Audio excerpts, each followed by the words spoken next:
আসসালামু আলাইকুম প্রিয় দর্শক, শেখ হাসিনা এবার আন্তর্জাতিক সংবাদ সংস্থা রয়টারের সঙ্গে একটা ইন্টারভিউ দিয়েছেন। এর আগে একবার দিয়েছিলেন ভারতীয় সংবাদ মাধ্যম এনডিটিভির সঙ্গে, এবার দিয়েছেন সরাসরি রয়টারের সঙ্গে। এবং সম্ভবত এটাই শেখ হাসিনার প্রথম কোনো সরাসরি ইন্টারভিউ, কারণ এনডিটিভির ইন্টারভিউটা ছিল লিখিত আকারে। এনডিটিভি লিখিতভাবে প্রশ্ন পাঠিয়েছিলেন ইমেইলের মাধ্যমে, উনি ইমেইলের মাধ্যমে উত্তর দিয়েছেন। এখন সেই উত্তরগুলো উনি দিয়েছেন না ওনার হয়ে কেউ লিখে দিয়েছেন, এটা বলা বড় কঠিন, কারণ এটা দৃশ্যমান নয়। কিন্তু এক্ষেত্রে তাই হয়নি। এক্ষেত্রে রয়টার্সের আপনার ইন্ডিয়াতে তাদের যে রাজনীতির বিষয়ক যে editor mister Krishna N Das, খুব বড় একজন সাংবাদিক এবং উনি বাংলাদেশ সম্পর্কেও বেশ অভিজ্ঞ। বাংলাদেশে এর আগে 2018 সালে আমাদের রোহিঙ্গা ক্রাইসিস নিয়ে উনি রিপোর্ট করেছেন, এবং বাংলাদেশ ব্যাংকের যে টাকা ডলার রিজার্ভ লুট হয়েছিল, চুরি হয়েছে, সেটা নিয়েও ওনার গুরুত্বপূর্ণ রিপোর্ট ছিল। এই কৃষ্ণা এন দাস ওনার সঙ্গে সরাসরি টেলিফোনে কথা বলেছেন বৃহস্পতিবার রাত থেকে শুরু করে শুক্রবার পর্যন্ত, মানে সম্ভবত বৃহস্পতিবার রাত 12টার আগে পাচ্ছে হবে, এরকম 5-10 মিনিট আগে, যেটা নাকি শুক্রবার পর্যন্ত যে ঠেকেছিল। প্রায় 1 ঘন্টারও বেশি সময়ের একটা ইন্টারভিউ টেলিফোনে শেখ হাসিনার সঙ্গে ওনার হয়েছে। এবং সেই ইন্টারভিউয়ে শেখ হাসিনা এবার স্পষ্ট করেই বলেছেন যে উনি ডিসেম্বরের মধ্যে দেশে ফিরছেন। এবার একটু বাড়তি বলেছেন যে উনি একা ফিরছেন তা বলেননি, উনি বলেছেন ওনার দলের যারা সিনিয়র সহকর্মী আছেন, মানে কেন্দ্রীয় পর্যায়ে যারা নাকি সিনিয়র লিডার আছেন, তাদেরকে সঙ্গে নিয়ে উনি ফিরবেন। এবং উনি ফিরবেন সারেন্ডার করার জন্য, মানে ওনাদের বিরুদ্ধে যে হুলিয়া আছে, গ্রেপ্তারি পরোয়ানা আছে, তারই প্রেক্ষিতে ওনারা নিজে থেকেই দেশে ফিরে আইনের হাতে নিজেদেরকে সোপর্দ করবেন। এটা কিন্তু একটা বড় ঘোষণা, মাথায় রাখবেন যে এর আগে কখনো এরকম হয়নি। এর আগে কখনো কোনো পলিটিক্যাল লিডার বলেনি যে আমি এভাবে দেশে ফিরতে চাই, মানে যারা এর আগে পালিয়ে গিয়েছিল বিভিন্নভাবে, নানাভাবে পালিয়ে গিয়েছিল অনেকেই, কিন্তু কেউ কিন্তু বলেনি আমি দেশে ফিরে আসতে চাই।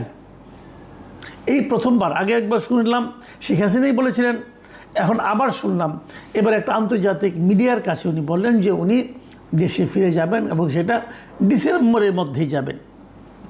এখন যে উনি কিন্তু বলেছেন উনি আন্দোলন করবেন না, উনি বলেছেন উনি সারেন্ডার করবেন এবং আইনের অনুযায়ী চলবে। এবং ওনাকে বলা হয়েছিল আপনি গেলে কী হবে, উনি বলেছেন যে ফেরার পর তারা আমাকে গ্রেপ্তার করতে পারে, এমনকি আমাকে হত্যাও করতে পারে, উনি এটাও বলেছেন। মাথায় রাখবেন শেখ হাসিনার বয়স কিন্তু এখন 78 বছর।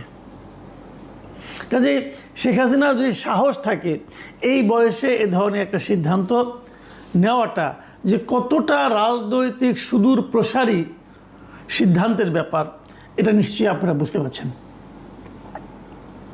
যদি শেখ হাসিনা ফিরে আসেন তাহলে কি হবে, এটা নিয়ে আমরা আলোচনা করব। কিন্তু তার আগে তিনি কেন ফিরে আসতে চান উনি সেটাও বলেছেন। উনি বলেছেন যে আমি জানি যে আমার মৃত্যু হতে পারে, তাও আমি যাব, কারণ আমার দলের নেতাকর্মীরা দেশের মধ্যে প্রচণ্ড চাপের মুখে আছে। কাজে সেই চাপটাকে উনি করার জন্য আসবেন। এবং উনি বলেছেন যদি আমার মৃত্যু আসে, আমি চাই যে আমার মৃত্যু যেন আমার দেশের মাটিতে হয়, যেখানে আমার পিতামাতা, আমার পুরো পরিবারকে হত্যা করা হয়েছে এবং তারা এই যে মাটিতে শুয়ে আছে সেই মাটিতেই যে আমি মরতে চাই। এবং উনি আরও বলেছেন যে উনি যে আসছেন, অনেকে এটা গত কয়েকদিন ধরে বলা বলি করছিল যে উনি যে আসছেন উনি কি বিদেশের অন্য কোনো দেশের কোনো শক্তির সঙ্গে, কোনো সরকারের সঙ্গে আলোচনা করে আসছেন, যেটা আমারও ধারণা ছিল যে উনি আসলে নিশ্চয়ই অন্য কারোর সঙ্গে আলাপ আলোচনা করে আসবেন। বাট উনি স্পষ্ট করেছেন যে তার এই ফেরার বিষয়ে বিদেশের কোনো সরকারের সঙ্গে তার কোনো ধরনের আলাপ আলোচনা হয়নি। দেখুন উনি কিন্তু একদম খুব ঝানু রাজনীতিবিদ এবং উনি এই রাজনীতির কথাটাও কিন্তু উনি বলেছেন। উনি বলেছেন যে আমি ন্যায় বিচারে বিশ্বাস করি, আমি মনে করি একবার যখন এই বিচার কাজ শুরু হবে, জনগণের কাছে স্পষ্ট হয়ে যাবে যে এই আদালত কতটা পক্ষপাত দুষ্ট, এবং আমি এটা প্রমাণ করতে চাই। মানে উনি এই যে আদালত ওনার বিচার হচ্ছে, সেই আদালত আসলে পক্ষপাত দুষ্ট কিংবা পক্ষপাত দুষ্ট নয়, এই জিনিসটা উনি প্রমাণ করতে চাচ্ছেন।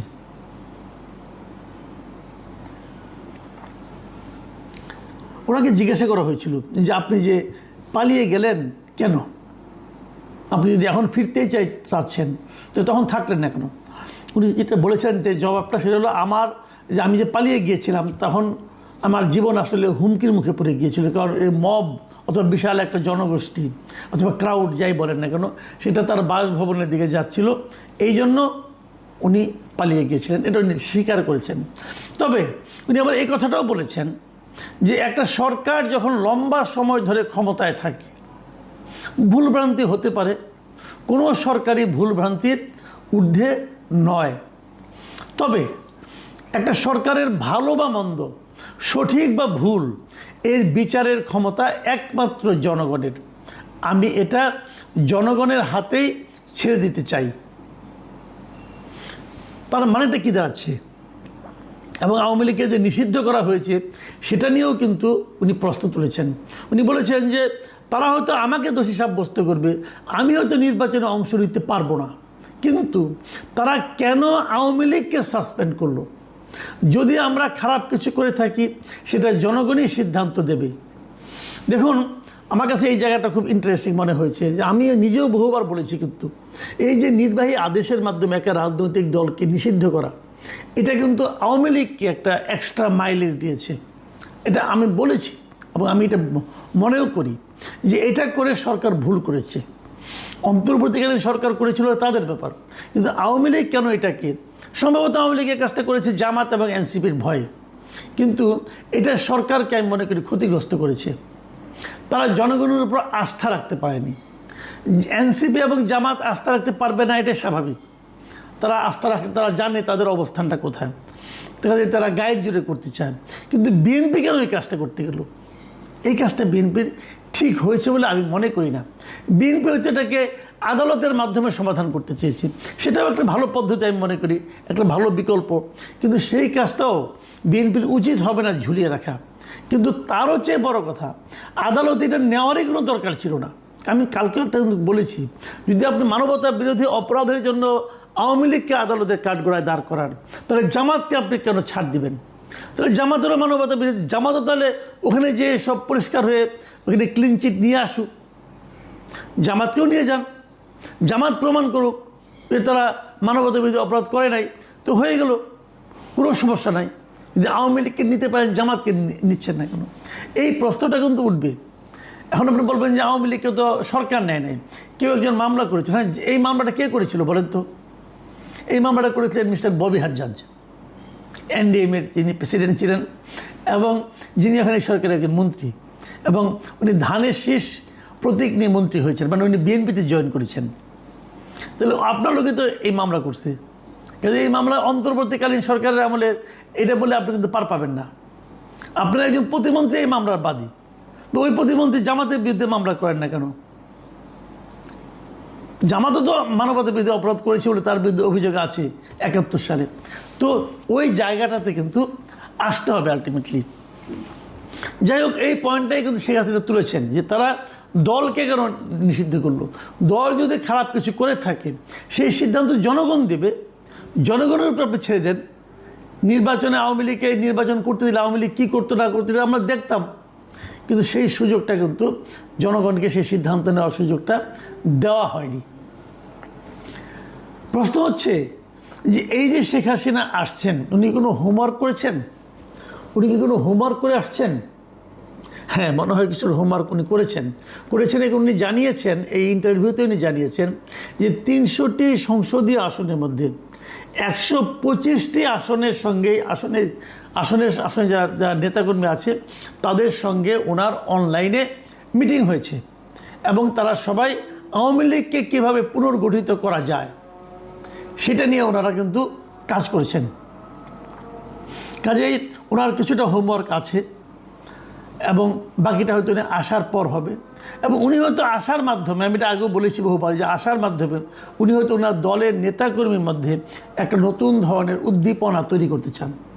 কিন্তু যে কথাটা বলে আজকে আলোচনাটা আমি শেষ করব, সেটা হলো ওই যে উনি শুরুতে বলেছেন যে উনি দলের সিনিয়র নেতাকর্মীদের নিয়ে আসবেন।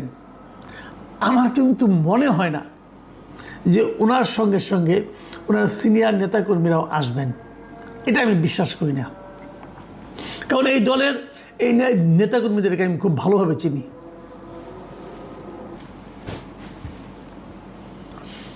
পাশাপাশি আমি শেখ হাসিনাকেও চিনি, অনেক দিন ধরে এতে দেখছি। তো আমার বিবেচনায় শেখ হাসিনা খুবই বাংলাদেশের যত রাজনৈতিক নেতা নেত্রী আছেন তাদের মধ্যে উনি খুবই একজন সাহসী একজন মানুষ।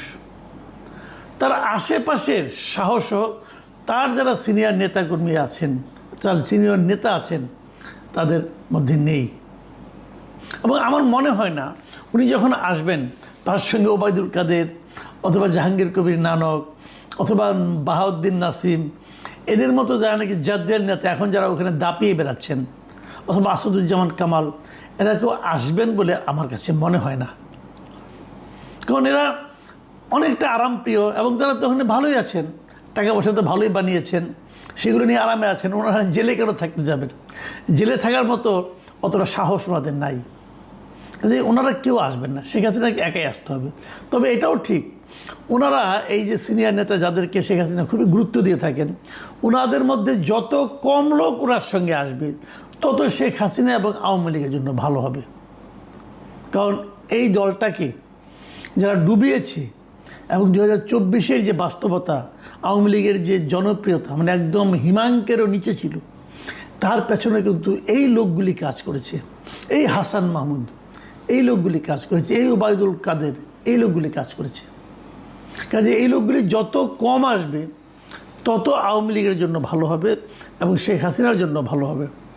শেখ হাসিনা বয়স হয়ে গেছে, তারপরে যখন উনি সাহস করেছেন যে উনি দলের জন্য নিজের জীবনকে ঝুঁকির মুখে নিতে চান, যদি উনি নিতে পারেন সেটা আমি মনে করি আওয়ামী লীগের জন্য ভালো হবে। কিন্তু পাশাপাশি এটাও মনে রাখতে হবে, আওয়ামী লীগ যখন আসবে, আওয়ামী লীগ যদি বারবার এখনও সেই ষড়যন্ত্র তত্ত্বের কথা প্রচার করতে থাকে, সেটা কিন্তু ভালো হবে না।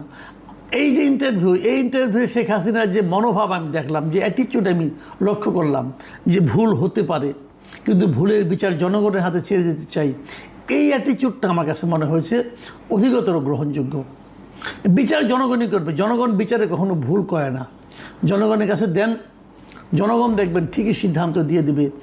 প্রিয় দর্শক, আমরা অপেক্ষায় থাকি শেখ হাসিনা আসলেই ফিরে আসবেন কিনা দেখি, এবং আসলে পর ওনার সঙ্গে কারা আসে সেটাও দেখি। এখন এ পর্যন্তই। আল্লাহ হাফেজ।